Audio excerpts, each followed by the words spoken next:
Inirekomenda ng Presidential Anti-Organized Crime Commission o PAOC ang direct flights para sa mga ipadedeport na POGO worker. Pabalik-balik lang daw kasi sa bansa ang mga yan kapag sumasakay sa connecting flights. Nasa frontline ng balitang yan, si Gio Robles.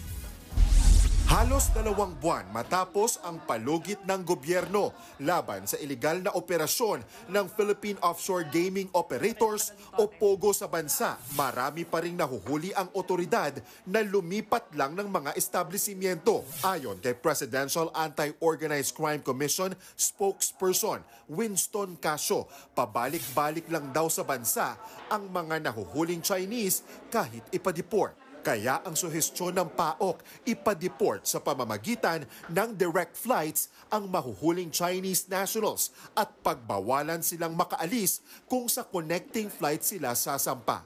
Yan ay para raw masigurong hindi na makakabalik pa ang mga ito sa bansa. Ibang mga Chinese matatalino, kukuha ng ticket for deportation, Manila, Kuala Lumpur, Kaohsiung, Manila, Macau, Shanghai.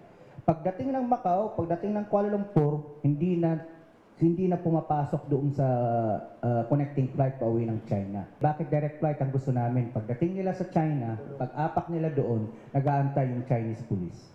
Pinag-iingat din ng PAOC ang mga bumibili ng gamit mula sa mga POGO, gaya na lamang ng mga sasakyan ng mga nahuling Chinese. Huwag po tayo masyadong magtitiwala. Nakikita natin sa Facebook, sa marketplace, napakamura. Because at the end of the day, baka yung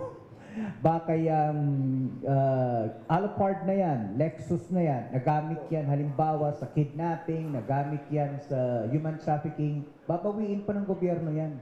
Nagbabala rin ang otoridad sa mga negosyanteng nagpaparenta ng kanilang establishmento na ginagamit sa mga scamming activities, lalo't posible rin silang sampahan ng kaso. Nagbabalita mula sa Frontline, Gio Robles, News 5.